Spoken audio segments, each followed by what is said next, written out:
अस्सलाम वालेकुम student last time हमने पढ़ा था एटॉमिक मास और एटॉमिक नंबर के बारे में। आज हमने पढ़ना है जी रिलेटिव एटॉमिक मास के बारे में।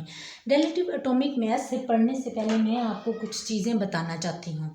याद रखिएगा कि किसी भी हम चीज़ को एटम जो होते हैं बहुत ज़्यादा स्मॉल पार्टिकल है, उसको हम मेजर नहीं कर सकते। डैट इज़ वाई हमें एक स्टैंडर्ड से यूनिट की ज़रूरत होती है जिससे हम उसको मेजर कर सकें। जैसे कि अगर हम एग्जांपल दूं तो जैसे कि अगर हम किसी भी शॉप पर जाते हैं तो वहाँ पर हम कोई भी, जैसे अगर हम कह रहे हैं शुगर को हमने ख़रीदना है तो हम कहते हैं 1 kg हमें शुगर चाहिए।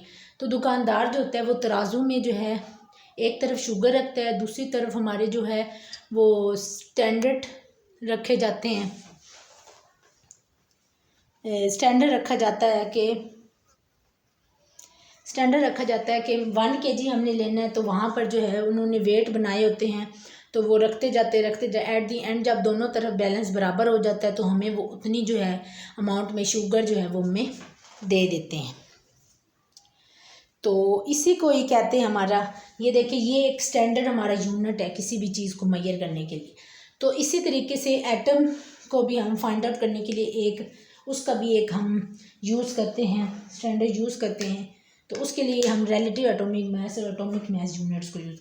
अगर इसकी डेफिनेशन करें तो relative atomic mass of an element is the average of the atom of that element as compare to the 1/12 of the mass of an atom of carbon 12। इसका मतलब ये है कि हम यूज़ करते हैं कार्बन के 3 आइसोटोप्स होते हैं।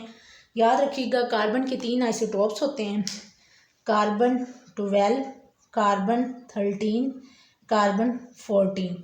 ये इसके 3 जो होते हैं हमारे आइसोटोप्स के जो हैं आइसोटोप्स से कहते हैं जिनका एटॉमिक नंबर सेम होता है और मास नंबर जो उनका डिफरेंट होता है। तो इसके लिए हम जो है कार्बन 12 जो मतलब ये कार्बन के जो 12वां हिस्सा होगा उसके साथ हम इसको जो है वो स्टैंडर्ड करेंगे।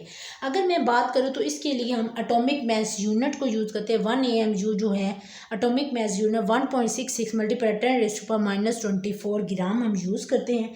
अगर मैं एग्जांपल के तौर पर लूँ तो एक तराजू में हमने जैसे कि हाइड्रोजन रखी हुई, हमने लेनी हाइड्रोजन है तो उसका हमने मास मालूम करने के कितने, इस तरफ हम जो है वेट रखते रहे हैं। 8 हमने पहले रखा है 1 AMU को, मतलब उसका 12th हिस्सा रखा है तो वो उसके बराबर हो गए, मतलब इसका एटॉमिक मास नंबर इसका 1 है।